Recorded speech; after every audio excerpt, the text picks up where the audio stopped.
Sony PlayStation is getting sued in Great Britain for the equivalency of 5 billion British pounds.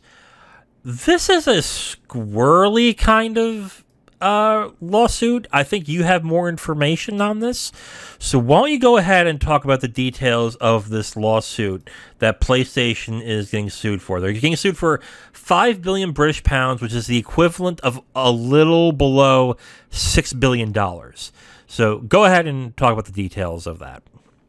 So a lot of news sites are reporting on this, and they're reporting on what seems to be the initial point of the lawsuit, which is that the lawsuit is trying to make a point that Sony is holding a, and I quote, de facto monopoly on digital games distribution via the PlayStation Store, and in addition to holding a de facto monopoly on where you can buy games from PlayStation, also they're charging too high of a commission cut towards developers.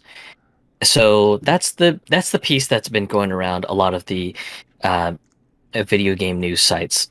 Unfortunately, a lot of sites, save for a few, have been skipping the other piece of this lawsuit. Mm-hmm. And the other piece is where I think the case just starts to fall apart. And that is that the lawyer is also trying to make a case that the price of video games is way too high, and that essentially PlayStation is running a cartel, and that that the games are just way too unreasonably priced.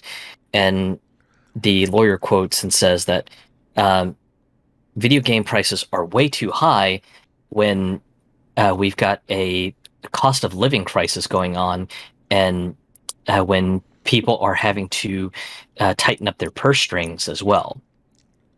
And it just seems like that this lawyer's just trying to hit all sorts of angles and everything to like try to throw spaghetti on a wall and see if it sticks. And just it almost comes off like that the lawyer's an ambulance chaser in a way. Mm-hmm.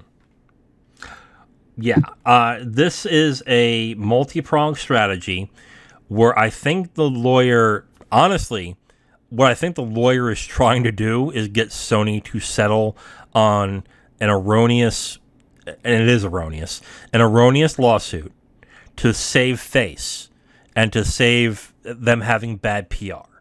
I think that's what the strategy is here. Look, I have said multiple times on this podcast, and I say it all the time on social media, games are too damn expensive. But you also mentioned this point, and I would like you to share that point with me. Go ahead. Video games are a luxury item. They're Bingo. Not really necessary to live. Right, exactly. And to frame it as, oh, we're living hand to mouth and we can't afford these video games. Even me, who is a big gamer, is going to say to somebody, then don't fucking buy them. You know, don't buy the video games if you can't afford them. That would be what I would say to them too. Can't afford them, don't buy them. I understand you want to, I understand you enjoy them, but concentrate on living first. Okay? And a court will throw that out immediately.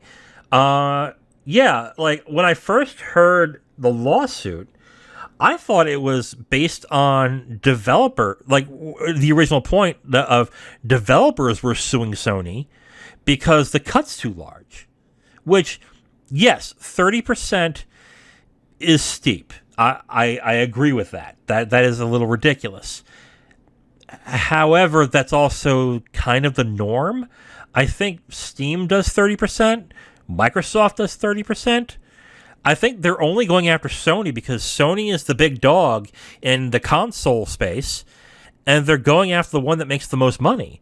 They wouldn't dare go after Microsoft because Microsoft has more money than God, and they can get that thrown out quickly.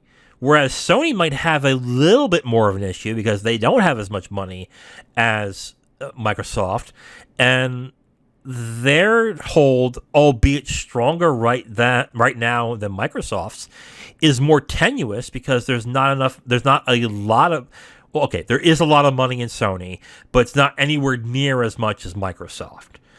So this is basically what sounds like is a tactic to basically give Sony bad PR and constantly hammer that home for them to settle to shut the lawyer up. This is basically what it sounds like to me, at least. If this were to go to, because I don't know the law in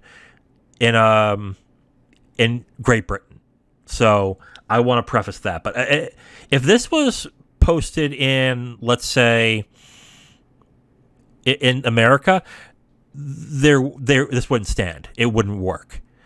Because I believe there have been a bunch of lawsuits where people have tried to sue Apple, Android, Xbox, Steam for these monopolistic tendencies that they have, and they've pretty much thrown out saying, if you don't like what's in that store, you can go to another store. Like, I think that's what happened in some of these lawsuits. So this wouldn't work in the U.S., and I don't see this working in Britain either. As much as I agree with the sentiment that games are too expensive, they are, and I agree with that. But yes, they are a luxury item, and B, you're kind of talking on two sides of your mouth here. For the lawyer to be not only saying, oh, the cut that Sony is taking is too much for developers, and then say, oh, and by the way, games are too expensive. What the hell do you think is going to happen when you tell them to limit their cut? They're not going to just say, oh, well, I guess I'll just take 10%. No. If you're forced to take 10%, they'll make the games more expensive to get their cut back. You're just going to... You're going to get your settlement, I get. Maybe. I doubt you will. But let's say you get the settlement on that. All you're going to then do is make games more expensive because they're going to want those profits back. Yeah, you're absolutely right, Zero. This lawyer is throwing spaghetti against the wall and seeing what sticks, essentially. And the feeling of this being an ambulance chaser is apt, I would say. Yeah, so which I wish a lot of the other gaming news sites really sat down and read the BBC article, because if they did, then their tune would definitely change, because I know a lot of them have been writing just like this is an outrage, just the cut of games should be lower and blah blah blah, and it's just like, guys, you're missing the other point that makes this whole lawsuit potentially unravel at the seams, and it's the point that this lawyer is trying to make, which is hey, I think games are too expensive, and this is during a cost of living crisis. It's just like, well, video games aren't food, so as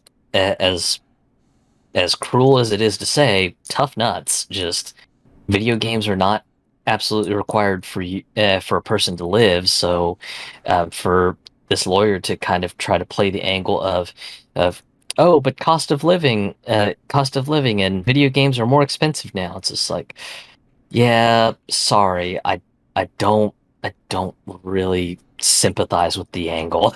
Yeah. And that's the problem with a lot of these game websites. They only go skin deep or enough to elicit a reaction, but they don't get into, I would say, the beef or the meat of the entire article, the entire news story. An example I had was a few months ago where Ted Cruz was essentially talking about monetization in video games. And Kotaku had the story of, oh, Ted Cruz uses and the story Kotaku had was, oh, Ted Cruz uses microtransactions in video games, which I was like, that's not the story. What are you doing? Like, that's stupid. Like, I get, like, you can, and I said it at the time too. If you want to criticize him for something, go right ahead. I don't care, but have the story right. You can say that the story is that Ted Cruz is talking about monetization, But you can also point out that he's not had a great track record when it comes to social issues or issues that will involve actual people. You can feel free to do that. I don't. That's fine. I agree. I would. I wouldn't have any problem with that. But get the story right. And a lot of these gaming websites don't do that. They only go enough to elicit a reaction, and that's it, which is a big problem. So yeah. From what little that I understand of British law, it definitely sounds like with this lady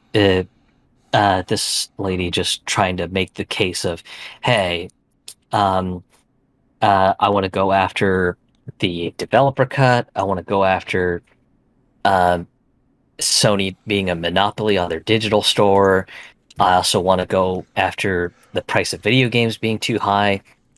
It, I think this is just going to get thrown out. I agree with you. I mean, but let's be fair also. We're not experts in law, and we're especially not experts in law in Britain. So we may be wrong, but from what it looks like, this seems like an erroneous type of lawsuit. Yeah, so I expect this to probably be quietly buried once it gets dismissed or whatever. or to save face, maybe Sony does settle, and when they settle, they will admit no fault and nothing will happen. But I doubt Yep. that's going to happen.